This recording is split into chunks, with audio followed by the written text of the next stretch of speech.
Tô.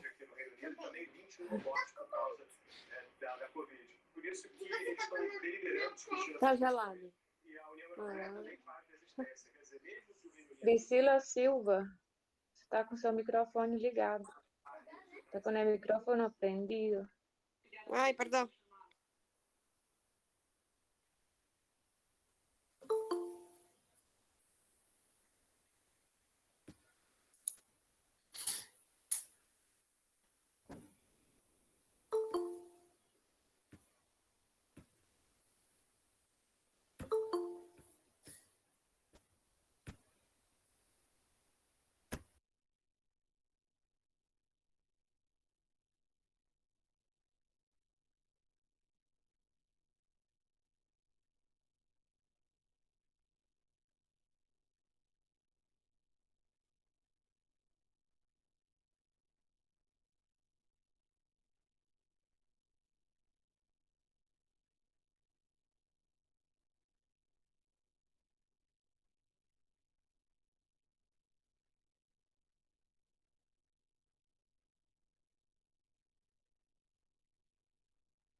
Bueno, buenas tardes de nuevo.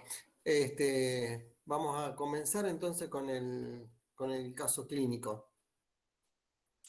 El caso clínico viene referido o tiene que tener referencia a un deterioro del sensorio. Una pequeña introducción. El deterioro del sensorio significa la falta de respuesta del paciente con el entorno.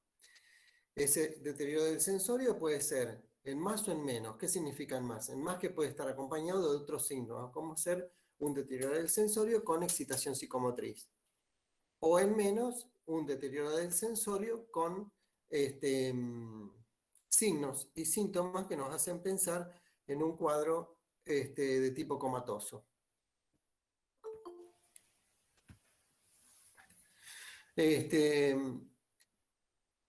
Con respecto al deterioro cognitivo, también se tiene que tener en cuenta dos situaciones. Si el deterioro cognitivo es agudo o si el deterioro cognitivo viene dentro de un proceso de una enfermedad. Entonces, con respecto a esas consideraciones, bueno, vamos a hacer distintos diagnósticos diferenciales para poder llegar al diagnóstico de certeza mediante el examen físico y pedidos complementarios. Con respecto al tema que nos ocupa hoy, se trata de un paciente masculino de 64 años de edad que ingresa a la guardia por un cuadro de deterioro del sensorio con excitación psicomotriz. Por eso yo había hecho la aclaración para que se entendiera las características. Entonces, ingresa el paciente, se lo ve con estas características, bueno, y obviamente que el médico tiene que estar averiguando qué es lo que lo llevó a este cuadro de deterioro del sensorio. Entonces, uno tiene que empezar desde lo más simple a lo más complejo. Entonces, un deterioro del sensorio, ¿por qué se puede generar? Uno, cuando está viendo al paciente, lo primero que pide son los signos vitales. Entonces, tensión arterial, frecuencia cardíaca, frecuencia respiratoria, temperatura. Eso es lo primordial para saber de qué tipo de deterioro del sensorio podemos estar hablando? Entonces, si vamos a hacer consideraciones, podemos hacer desde un deterioro del sensorio que tiene sus cimientos en un síncope con características vasovagales o no. ¿Cuáles serían esos síntomas vasovagales? Pregunto si alguno sabe algo como para aportar datos para que esto sea entre todos, digamos. Hipotenso. Puede ser síncope. Sí. El síncope es la característica del deterioro del sensorio. Son las características del síncope. La hipotensión arterial, Taquicárdico, taquicárdico y taquicárdico, sudoración, perfecto. Y con respecto, hipotenso, sí. Y con respecto a la sudoración, Sudoración fría. bueno, ¿y qué podemos estar considerando en un paciente que está sudoroso? ¿Qué le puede estar pasando? ¿Cuál puede ser la causa que lo llevó a ese deterioro del sensorio?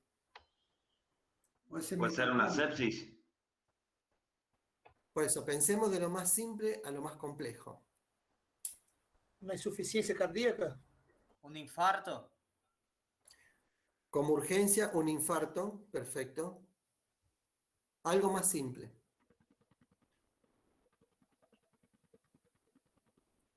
Una hipoglicemia. Una hipoglicemia, exacto.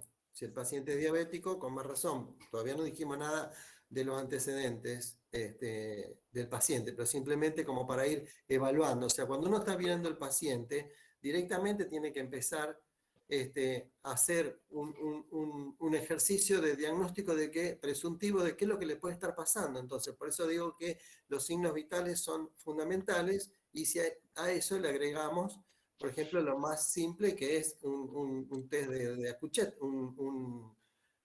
una glicemia capilar, que lo vemos en el momento y ya estamos haciendo diagnóstico y ya podemos estar catalogando el paciente con un deterioro del sensorio, que puede ser una cosa simple, o sea, como ser una hipoglicemia.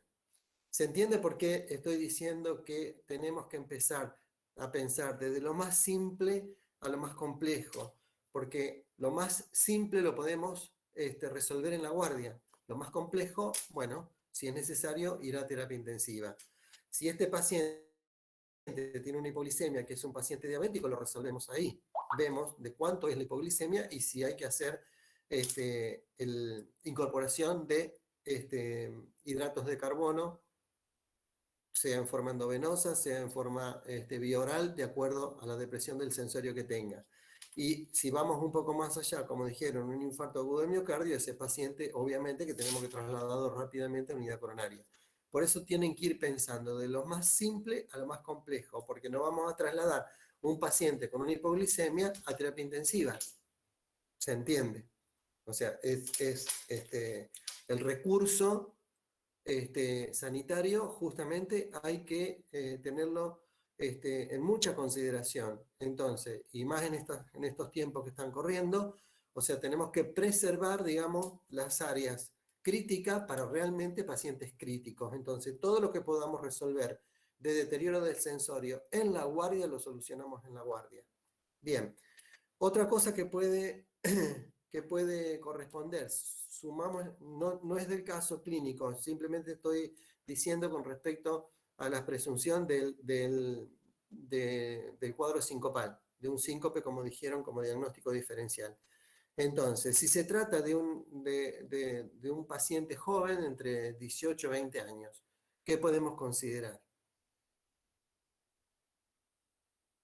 como causal de su síncope? Intoxicación del alcohol. Intoxicación. ¿Cómo? Medicamentosa. Sí. Consumo de algún ilícito. Exacto. Cocaína, por ejemplo. Síndrome hipotensivo. O un síndrome hipotensivo, exacto. O hipoglucemia antes también, ¿no? Intento de También, suicidio. pero bueno, ya lo habíamos estado hablando. Pero bueno, sí, ver si el paciente no estaba en un gimnasio, estaba haciendo excesivo trabajo, digamos, de actividad muscular y eso le ha provocado quizás una hipoglicemia si no ha tenido un buen, si es a la mañana y no ha tenido un buen desayuno. se dan cuenta que siempre tratemos de pensar lo más simple y después lo vamos a ir complejizando. Pero si nosotros pensamos de entrada que este chico de 18 años tiene un infarto y lo llevamos a terapia intensiva, me parece que Profe, no estamos pensando bien. profe, todas esas causas que nombraste son causas metabólicas. ¿Yo las puedo agrupar como metabólicas? Como metabólica, exactamente, sí, Y sí. ahí la diferencio de las causas neurológicas, claro, estructurales. Sí. Exactamente. A ver, bueno, y hablando, este es un tip, digamos, que de pregunta de examen. ¿Cuál es la causa más frecuente en un paciente mayor de deterioro del sensorio? Brusco. Déficit de vitamina B1. Ya Bueno, se ve. tenés que hacer el análisis. Deshidratación. ¿Cómo? Deshidratación. Sí, pero sí, está bien pensado, deshidratación. Pero bueno, como nombraron ACV, sería dentro de todo, para yo lo resumo, no lo vamos a dar acá en forma más compleja, pero bueno, lo podríamos considerar de acuerdo a las horas que transcurrieron, si es un accidente isquémico transitorio o es un accidente isquémico en evolución. Entonces, si se recupera, como dijimos, entre las 12 horas, ya sabemos que es un accidente isquémico transitorio, que puede provocar un episodio de depresión del sensorio y posteriormente su recuperación. Bien, ¿de qué nos valemos nosotros? ¿De qué parámetros nos valemos nosotros? ¿De qué score nos valemos nosotros para determinar este deterioro del sensorio y su profundidad, digamos? La escala de Glasgow. La escala de Glasgow. ¿Cuáles son los 3 ítems fundamentales que maneja la escala de Glasgow? La apertura ocular, el habla del paciente y los movimientos realizados. Motor. Perfecto, perfecto. Después ustedes verán a qué corresponde cada uno, o sea, si vemos con respecto a los síntomas relacionados con respecto al primer factor, sería lo ocular, entonces ahí tenemos 4 ítems. Con respecto al lenguaje tenemos 5 ítems y con respecto a lo motor tenemos 6 ítems. Ahí sumamos los 15, considerando 15 normal, 15 para 15, un paciente, como estamos nosotros, digamos acá, un Glasgow que sería de 15 para 15. Posteriormente, de acuerdo a las características que tenga cada uno, vamos restando. Pero bueno, el Glasgow es muy importante para determinarlo y para tener en cuenta si ese paciente está en un deterioro del sensorio, del cual me está diciendo que me tengo que apurar con las cosas, o puedo esperar y pedir todo lo que sea necesario dentro de la guardia. Si es un paciente mayor que tenga también un cuadro de deterioro del sensorio, una pérdida de conocimiento, ¿qué podemos estar considerando? Paciente de, digamos, 65 años.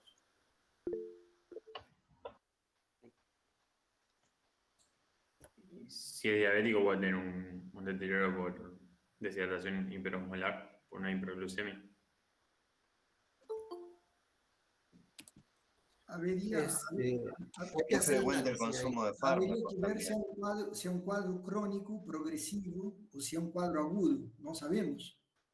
Por eso te digo, un cuadro de deterioro del sensorio, una pérdida de conocimiento brusca. Ya hablamos de ACV, ya hablamos de todo, o sea que no consideramos eso, vamos por otro lado, vamos a hacer otras consideraciones también. Si tuvo alguna caída. Es muy frecuente. Si tuvo alguna caída hace poco, porque puede ser por traumatismo encefalocraniano que tenga también deterioro del sensorio. Sí, sí. ¿Y de qué estaríamos pensando entonces ahí? Un hematoma subdural. Un hematoma subdural, exactamente. Bien, bien. Bien pensado.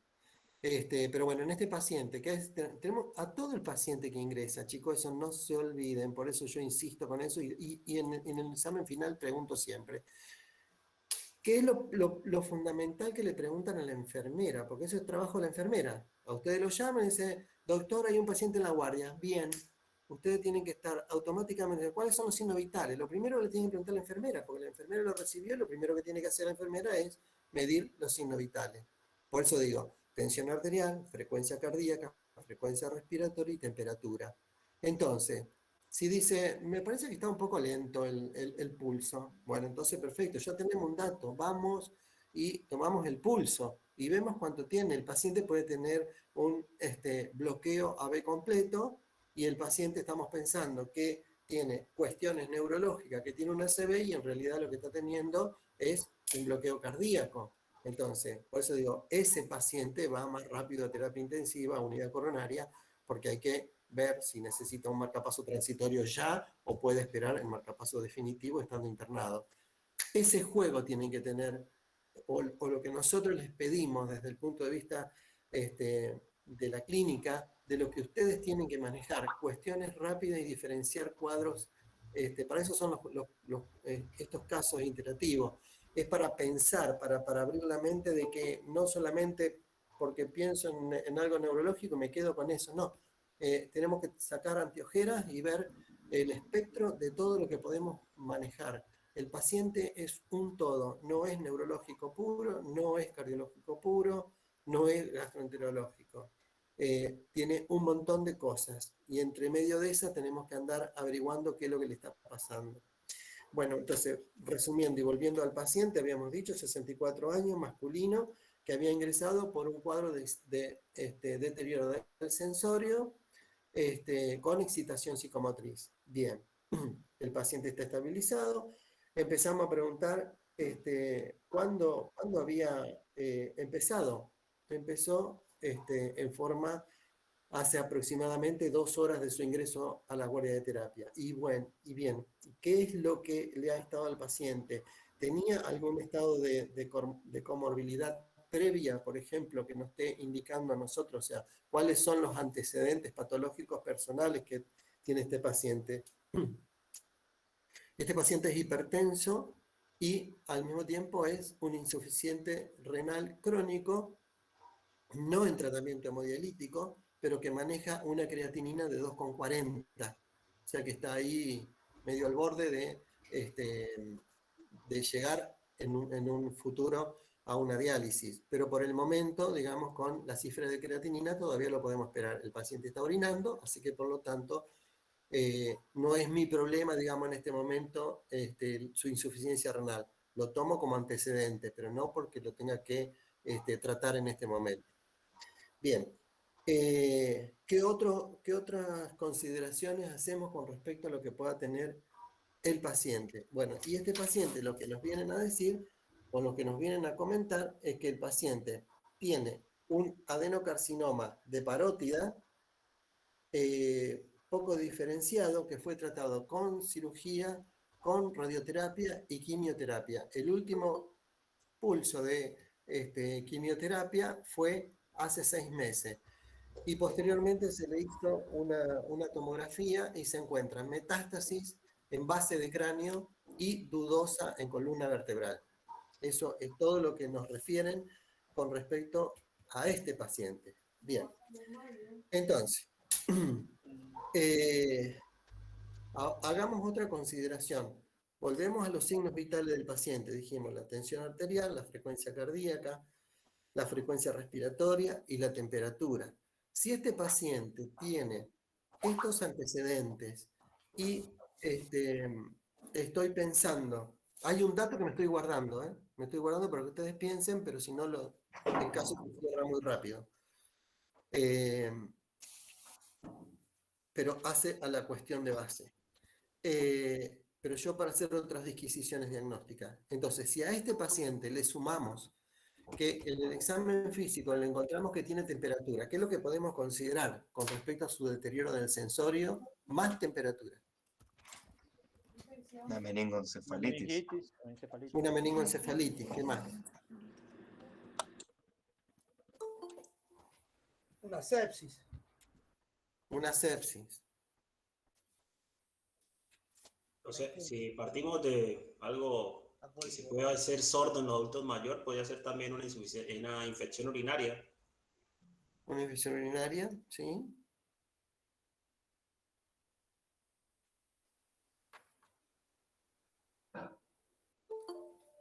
¿Un absceso? Exactamente. Bien, porque muchas veces uno pregunta en el examen y nunca dicen abscesos, y los abscesos son muy frecuentes.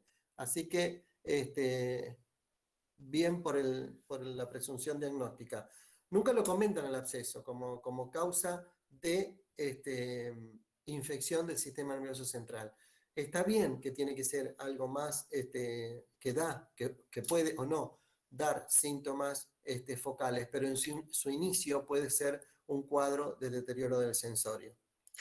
Bien, si tenemos este paciente que pensamos que tiene alguna cuestión, ya sea una sepsis, ya sea un absceso, ya sea una meningoencefalitis, ¿qué es lo que hacemos como metodología como para tratar de diagnosticar lo que estamos pensando? Cultivo. Laboratório, hemocultivo, urocultivo y punción lumbar. Una punción lumbar, bien. ¿Qué precaución tenemos que tener frente a una punción lumbar? Habría que hacer un fondo de ojo.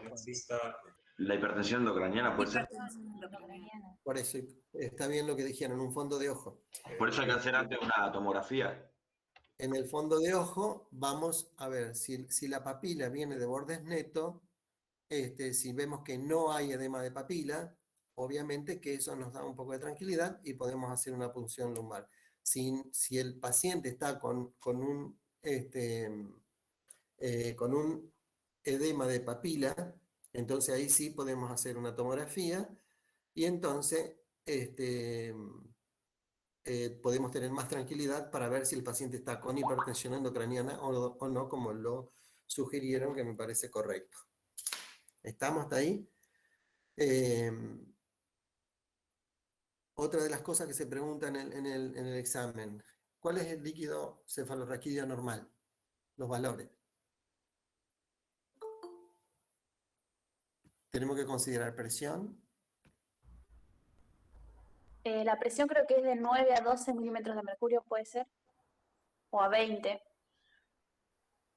Primero hago la aclaración porque nosotros, primero, bueno, quizás no sepan cómo se mide, pero bueno, se coloca la aguja de punción lumbar. Cuando extrae el líquido se coloca una guía de suero que tiene aproximadamente 60-70 centímetros. Entonces eso se pone a nivel del paciente y de ahí vemos los centímetros que va subiendo.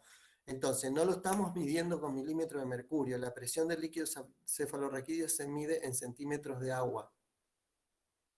¿De acuerdo? Porque es la columna que vamos viendo y la medimos. ¿Cuánto tiene? Es hasta 20 como normal. Por arriba de 20 estamos diciendo que tiene que es un líquido que está hipertenso. Bien, ¿qué característica tiene el líquido? Normal. Líquido claro. Cristal de roca, digamos. Líquido claro, cristal de roca. Bien. Tiene que tener una glucosa del 50% o más de la glucemia del paciente, o sea, tomada previamente a hacer la punción. Bien, eso es justamente, eso no hay que olvidarse. Cuando uno determina que va a hacer una punción lumbar, tiene que pedir la rutina primero de pedir para cotejar después una rutina, obviamente, y entre ellos la glicemia. Perfecto. Bien, ¿qué otra cosa más consideramos en el líquido cefalorraquídeo? La presión, el color, la glucorraquia. La celularidad. La celularidad. ¿Cuánto tiene de celularidad? Más de 5, me parece, por campo. Más de 5 microlitros. Menos, ¿no?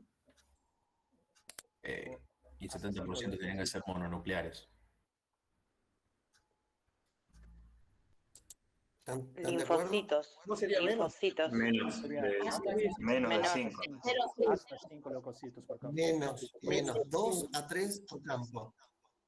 Pueden ser polimorfos, pueden ser linfocitos, son 2 o 3 elementos que está permitido que estén en el líquido cefalorraquídeo como parámetro o valor normal.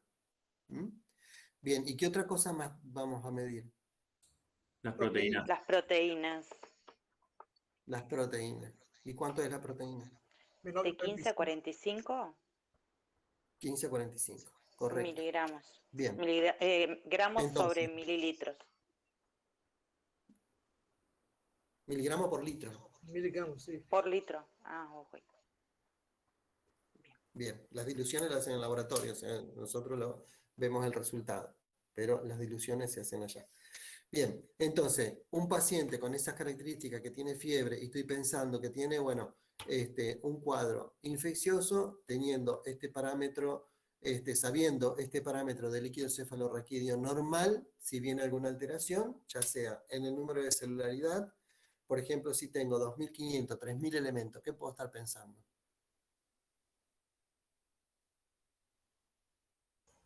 Hay infección. Una infección bacteriana. Me quedo con el absceso como primera medida. Después veremos si el absceso es de qué tipo es de acuerdo al microorganismo. ¿Mm? Bien. Y si tiene 300 elementos, ¿qué puedo estar pensando? Y algo viral, o sea, una meningoencefalitis.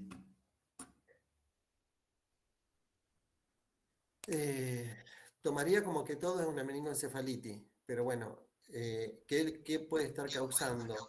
Que yo tengo Sería más una 300 elementos.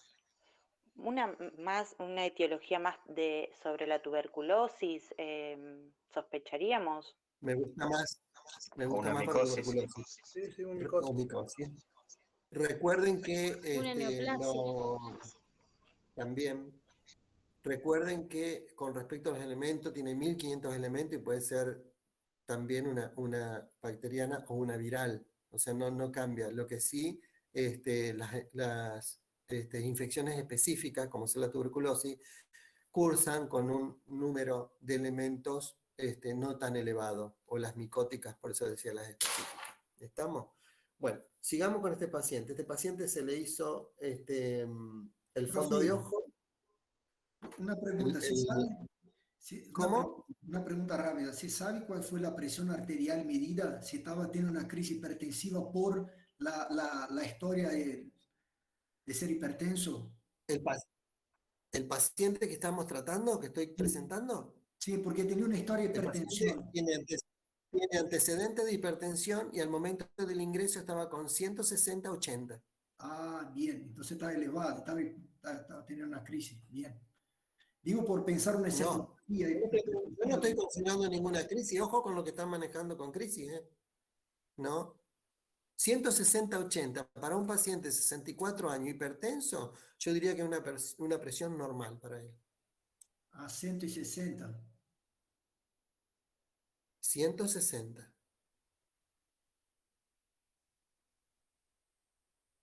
¿Alguien está en desacuerdo? Lo discutimos.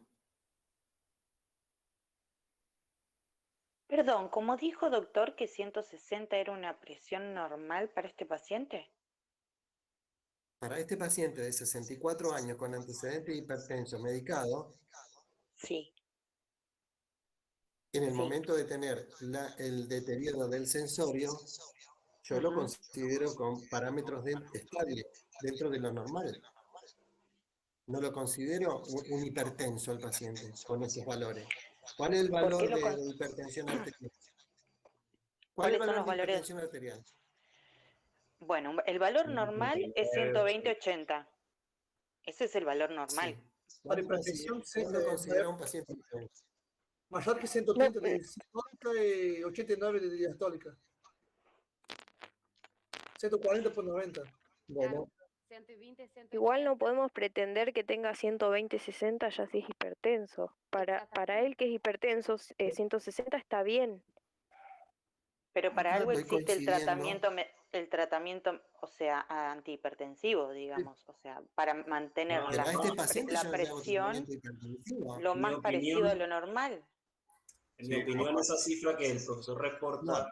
Ustedes tienen que entender una cosa. ¿Cuánto es 120/80 para un paciente de 30, 40 años, donde no está tomando ninguna medicación, donde el paciente no tiene ningún trastorno metabólico? un paciente sano. En un paciente sano, 120, 80 es lo esperable, es el parámetro normal. Un paciente con todas las características que yo nombré de este paciente, recuerden que hasta incluso tiene signos de insuficiencia renal crónica, y la insuficiencia renal crónica es uno de los síndromes que levanta la presión arterial, ¿o no? Totalmente. Sí, sí. Correcto. Sí. Es que, o sea, Bueno, entonces, si este paciente está con una diastólica de 80, yo no estoy diciendo que este paciente es hipertenso. No le voy a tratar la presión arterial porque tenga 160. Al contrario, en este paciente que tiene un gran deterioro con una enfermedad, con un cáncer de parótida, con insuficiencia renal, que tenga 12,8, porque estamos considerando que su árbol arterial no está en buen estado. O sea, tenemos que considerar, obviamente habrá que pedirle un ecodoppler de vaso de cuello, un ecodoppler de alguna de las arterias si estamos viendo una disminución del flujo a nivel de miembros inferiores, ver si tiene alguna alteración o no. Pero considerando que es un paciente que tiene una patología vascular por el deterioro de la función renal, por el hecho de haber hecho quimioterapia, por el hecho de haber hecho radioterapia, que son todos consideraciones a tener en cuenta que van en contra de un paciente, es bueno usarlo obviamente porque, bueno, con respecto a los tumores que son radiosensibles o que son sensibles a la radioterapia, bueno, es la única alternativa que tienen. Pero yo necesito que este paciente tenga una presión de perfusión elevada. 160 para mí en este paciente es normal, porque yo necesito que, como se dice comúnmente, que llegue el agua al tanque. Entonces, esa presión de perfusión de 160, esa sistólica, me permite a mí saber que el paciente va a recibir sangre en toda su economía y no va a tener afectada. Si el paciente tiene 110 de tensión arterial, obviamente que voy a estar pensando en expansores plasmáticos, voy a estar pensando que le tengo que pasar noradrenalina porque el paciente no levanta la presión y por lo tanto no tengo perfusión. ¿Se entiende? ¿Se quedó claro o lo seguimos discutiendo? Perfecto. Bueno, sí, entonces perfecto, doctor. Yo lo que quiero que tengan muy en cuenta eso cuando dicen de hipertensión. La hipertensión está basada más en los valores de la presión diastólica. Recuerden eso, por encima de 90. 89, como dijeron ahí, es perfecto. Pero en este paciente con 80 y una presión de perfusión de 160 está dentro de lo normal. Bueno. Dicho esto, seguimos. Bueno, entonces, se le hizo una punción lumbar. La punción lumbar tenía una glucosa de 105 para una glicemia de 134, las proteínas de 78 y los leucocitos 1 por campo. O sea, un elemento por campo. Estamos viendo dos cosas acá, ¿no? Sí, está aumentados. La glucosa y la proteína. Bueno, la glucosa, pensamos en un paciente con estas características, después veremos el valor real de la glicemia. Pero hago hincapié fundamentalmente en las proteínas. Dijimos que tenía 78 miligramos por decilitro. ¿Está aumentado o está normal? Dijimos que hasta cuánto era. Hasta 45. Hasta 45, entonces está aumentada. ¿Qué le puede estar dando el aumento a este paciente? La actividad... Proceso inflamatorio. ¿Cómo? El proceso inflamatorio. ¿Cuál es el proceso inflamatorio? Si sospechamos una meningoencefalitis, por ejemplo, se puede asociar a eso, a la propia inflamación. Bien. Hago una aclaración. Dejamos de lado lo que estábamos viendo con respecto al paciente que tenía deterioro de sensorio más temperatura y volvimos al paciente actual. Entonces, voy a releer lo que habíamos dicho al principio. El paciente tenía o tiene un adenocarcinoma de parótida, poco diferenciado, tratado con cirugía, radioterapia, quimioterapia. Un diagnóstico reciente de metástasis en la base de cráneo, en plan de radioterapia. Y a nivel de columna dorsolumbar. Claro, eso, la actividad neoplásica es la que está haciendo el aumento de las proteínas y la glucosa por la demanda que requiere el tumor para crecer y obviamente para diseminarse. Perfectamente, perfectamente. Bien, bien, muy bien. Bueno, volvemos al paciente. Estamos admitiendo, algunos llegan tarde, pero bueno. Volvemos al paciente. Y yo dije la hora pasa, vuela. Yo dije en un inicio, de las consideraciones, que me guardaba un dato. Bueno, el dato es el siguiente, para abrir más el debate todavía. Este paciente con deterioro del sensorio, con su excitación psicomotriz, por el cual había ingresado a la guardia, donde se le preguntaron los antecedentes, que dijo hipertensión, insuficiencia renal, el adenocarcinoma, la metástasis, todo eso. El dato que me guardé fue que el paciente, bueno, ¿qué fue lo que motivó o qué es lo que tuvo? Porque este deterioro del sensorio fue agudo. Entonces, cuando preguntamos qué fue lo que tuvo, el paciente había tenido 45 minutos antes de su ingreso una convulsión tónico-clónica generalizada. O sea que en este momento estamos con un paciente con deterioro del sensorio secundario a un episodio convulsivo generado por sus metástasis cerebrales.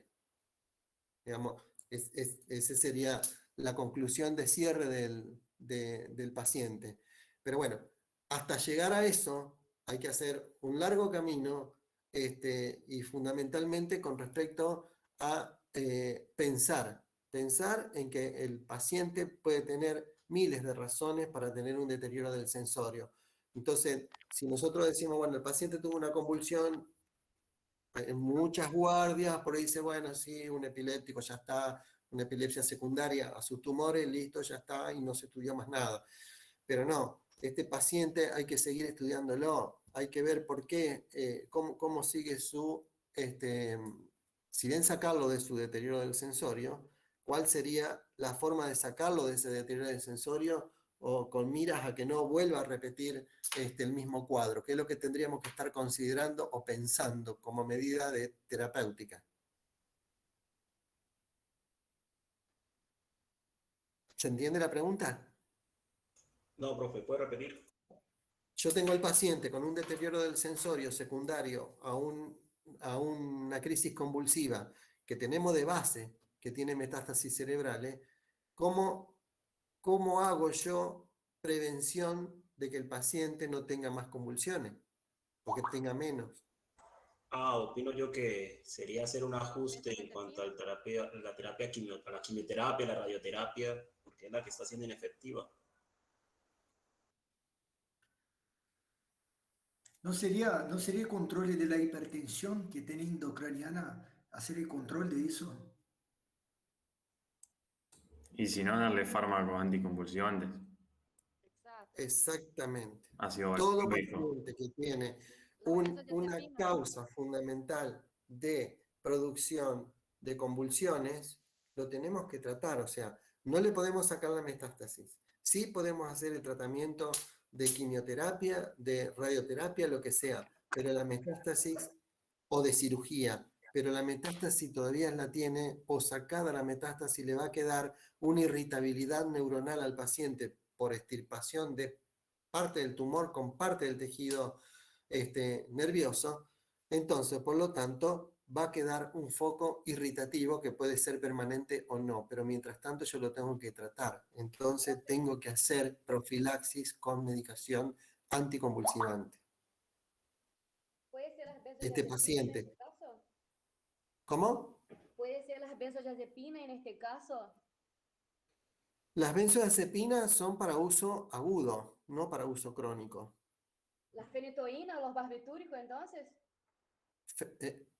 Barbitúricos tratamos de no, en menos en este paciente que ya ha tenido una base de deterioro del sensorio. Prefiero empezar con fenitoína, que es una de las más drogas de primera línea para el uso de este tipo de paciente. ¿Por qué? Porque al mismo tiempo la fenitoína actúa sobre actividad focal o generalizada, o sea que si este paciente, obviamente que tenemos que hacer un electroencefalograma, si el electroencefalograma me viene focal, le doy fenitoína, ya le puse fenitoína, digamos, en la guardia, y si el paciente tuvo, si el paciente tuvo un proceso focal y lógicamente de primera elección le vamos a dar la fenitoína, o generalizado también si ha tenido un paciente con una meningoencefalitis que ha presentado convulsiones, también lo dejamos como prevención con fenitoína. Después veremos si, porque las drogas de acuerdo al paciente pueden actuar o no. Eso después lo veremos con la evolución, con el tratamiento y con los dosajes de droga en sangre para ver cómo seguimos con este paciente. Pero bueno, una de las primeras consideraciones a tener en cuenta en este paciente es administrar una droga anticonvulsivante. Si no, va a estar recurriendo permanentemente a la guardia.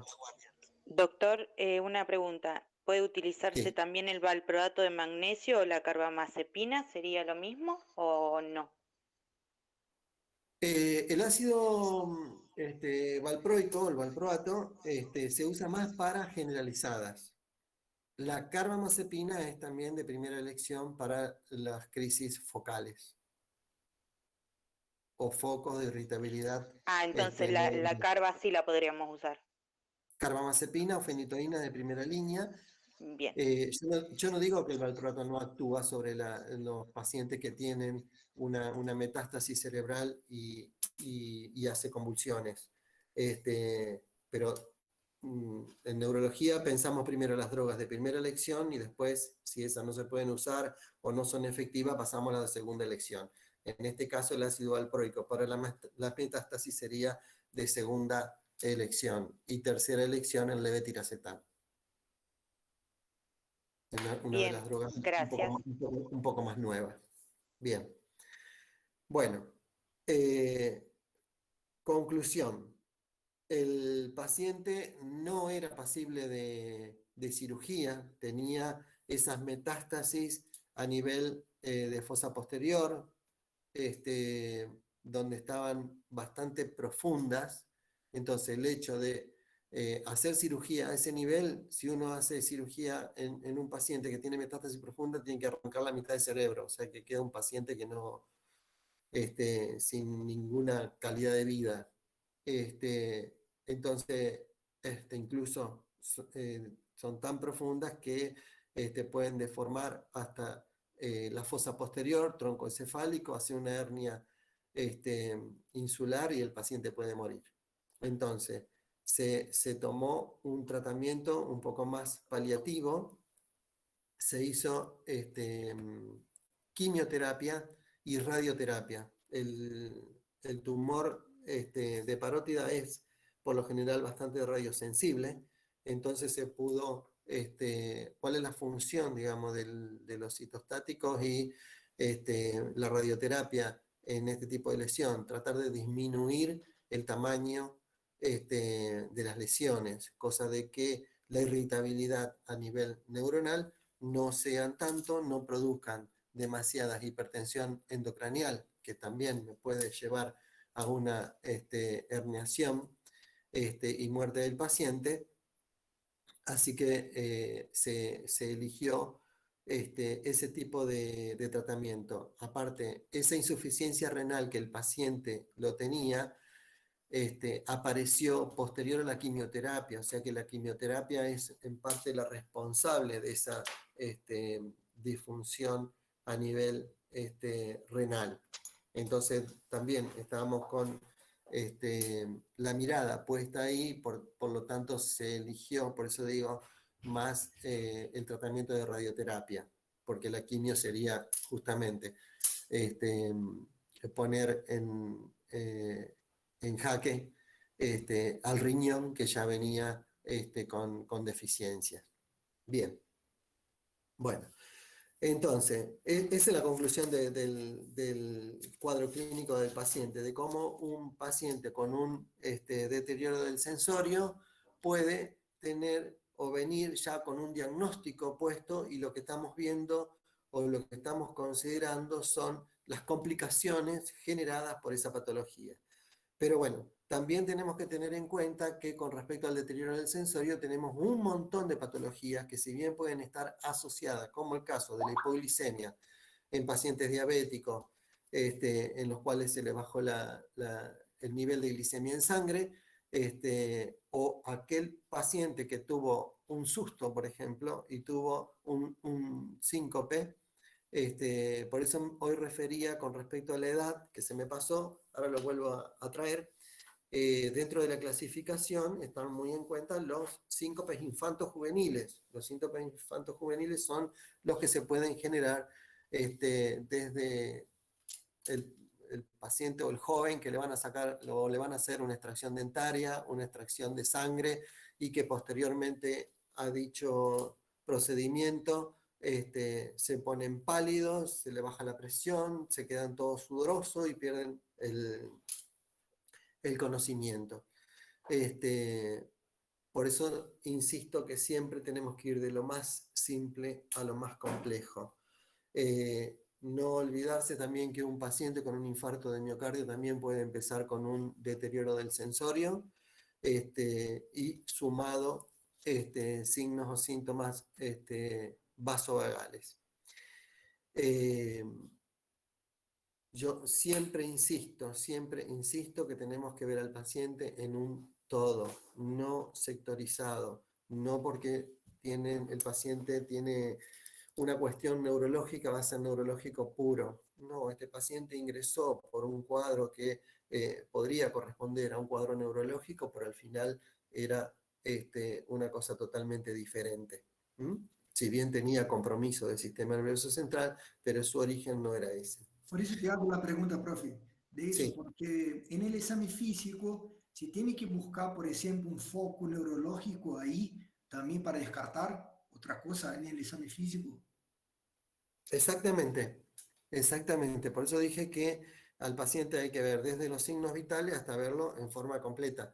Yo, por eso aclaré que en este momento el paciente había ingresado con un cuadro de deterioro del sensorio con una excitabilidad. Esa excitabilidad significaba que, bueno, que daba manotazo, patada, o sea que tenía, no se objetivaba, digamos, un foco motor. No podíamos objetivar en ese momento si tenía un foco sensitivo, porque no lo podíamos tener, digamos, no lo podíamos completar el examen físico, pero veíamos que foco motor no tenía ninguno, porque movía los 4 miembros. Entonces ahí no movía la cabeza, movía todo, entonces no consideramos. Pero sí puede ser que un paciente ingrese con un deterioro del sensorio sin excitación psicomotriz y que tenga un cuadro de paresia, una monoparesia, una hemiparesia, y nos está marcando, digamos, medianamente, también nos está ayudando para marcar como diagnóstico topográfico a qué nivel puede estar afectado. Sí, no sé si contesté lo que me preguntaste. Perfecto, sí, sí. Yo ahí en el foco neurológico tengo otra duda que dice con respecto a un paciente que ingresa en coma, ¿cómo voy a buscar un foco neurológico en un paciente en coma, por ejemplo? En el examen físico yo lo que tengo que ver. Recuerden que el examen físico neurológico tenemos el del paciente vigil y el del paciente en coma. Entonces, no sé si dieron coma. Sí, sí, dimos. Ya dieron coma, bien. Entonces, si ustedes recuerdan, en coma deben haber dado que lo primero que objetivábamos éramos las respuestas oculares. ¿Sí? Sí, sí, sí. veíamos si el paciente tenía movilidad espontánea de los ojos. Si el paciente no tenía movilidad espontánea de los ojos, intentábamos con la maniobra ver si el paciente tenía los reflejos de ojo de muñeca. ¿Estamos hasta ahí? Sí, profe, te escucho bien. Bueno, perfecto. Bueno, entonces, paciente que esté vigil o paciente que esté en coma, uno puede tener una apreciación desde el punto de vista neurológico. Si bien, obviamente, que un paciente que está en un coma profundo no nos da, digamos, muchos datos como para poder observar, porque si el paciente puede estar en un coma totalmente flácido o en un coma totalmente rígido, y eso nos quita valor a la semiología. Esos cuadros, obviamente, con un cuadro de deterioro del sensorio severo o profundo, obviamente que hay, como habían dicho, en primer lugar, pedir una tomografía de ingreso. Obviamente que en esos casos lo tenemos que hacer, o sea, mago y adivino no somos. Tenemos que buscar la forma de llegar a ver qué puede tener. En ese caso, sí, si el paciente está con un deterioro del sensorio, está con un coma profundo, obviamente que me voy a pensar, digamos, bueno, este paciente puede tener algo neurológico, vamos a tratar de ver qué es lo que es. Bueno, por ahí vemos o tenemos cuadros que son con deterioro del sensorio puros o severos, y que nos permite ver que su cerebro no tiene nada y que digamos que el paciente, como también habían dicho ustedes, habían tirado diagnóstico diferencial, el paciente puede estar haciendo una sepsis.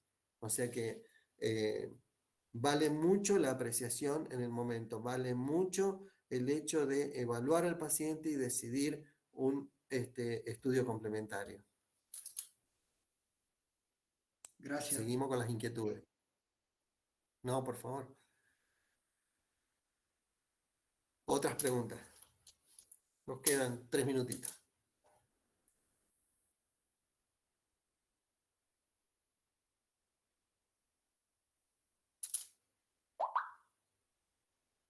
Profe, una pregunta. Bueno, espero que... Profe, una pregunta. Sí. De manera muy práctica, ¿cómo nos podría explicar cuando el compromiso es supratentorial e infratentorial? En cuanto al coma.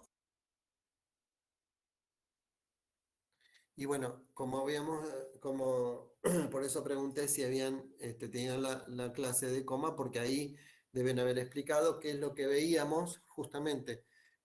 Es para dar una clase lo que me estás preguntando, no es para una respuesta rápida, pero justamente a través de los reflejos oculares, los reflejos vestibulares, vamos tratando de determinar si es supratentorial o infratentorial, eso sí. Pero es muy amplio, digamos, para poder responder en 2 minutos. Es dar la clase de coma. Vale, profe, gracias. Profe, yo tengo una pregunta. Podemos ver una situación de que ese paciente ya estaba con un anticonvulsivante y, bueno, él empezó a convulsivar igual y entró en toda esa situación que hablamos. ¿Qué tengo que hacer entonces? ¿Tengo que cambiar la medicación o aumentar la dosis del que él ya está tomando? Por ejemplo, está tomando levetiracetam. ¿Tengo que aumentar su dosis o cambiar para fenitoína, por ejemplo? No, el paciente está internado. Entonces, digamos, cuando el paciente lo tengo internado, el paciente es mío y lo tengo ahí. Entonces, no se me va a escapar. Si yo tengo que sus funciones cardiorrespiratorias están conservadas, no hay compromiso de la vida, listo, me permite estudiarlo. Entonces, ¿qué hago? Dentro de toda la rutina le pido el dosaje de droga en sangre.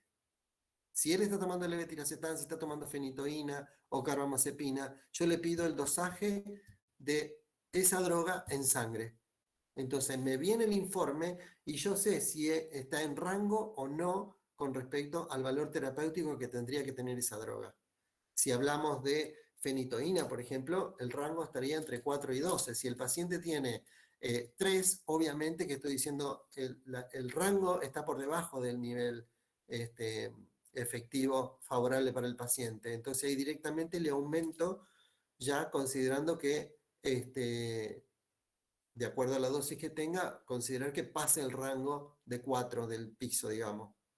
Y suponiendo que esté, si el paciente está en rango máximo, si el paciente está en 12 y sigue convulsivando, quiere decir que no le puedo agregar más, porque ya sería tóxico. Entonces, en ese caso, sí me considero cambiar la medicación.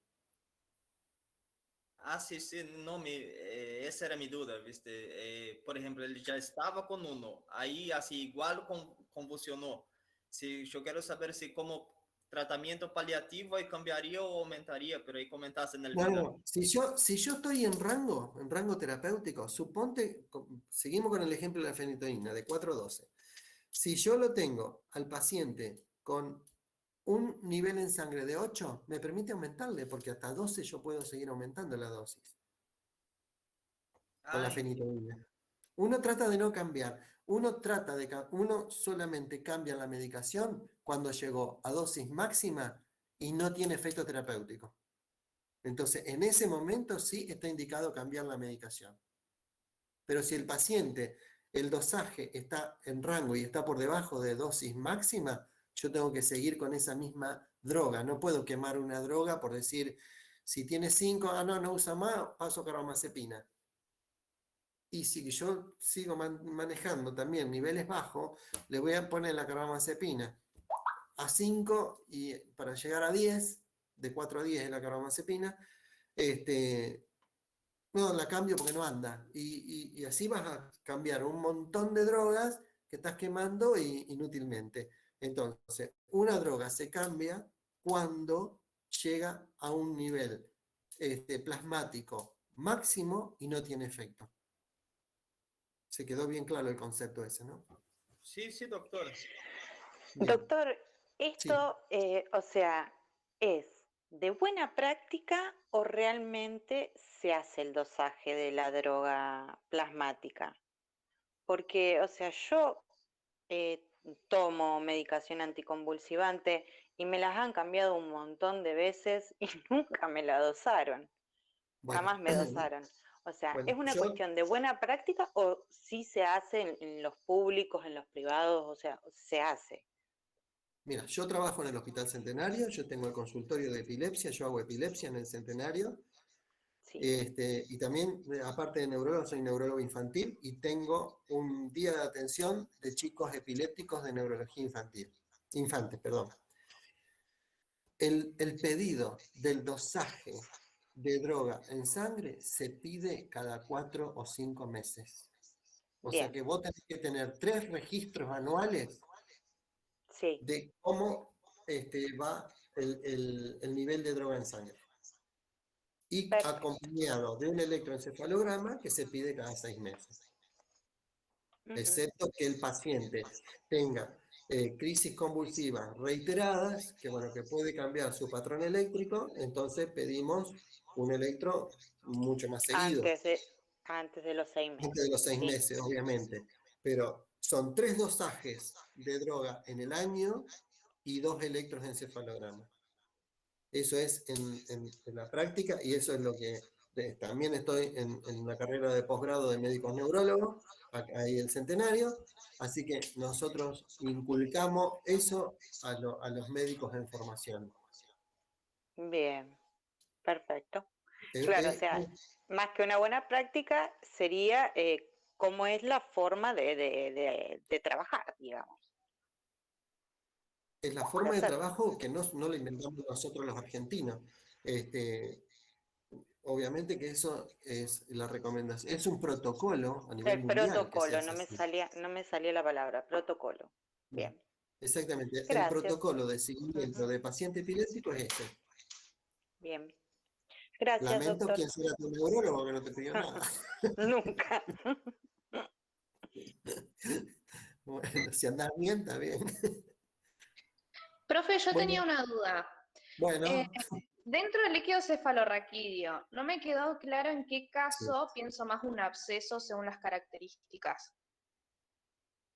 A veces, no a veces, fundamentalmente, la mayor celularidad la tiene el absceso. Puede tener 3.500, 4.000, 5.000 elementos.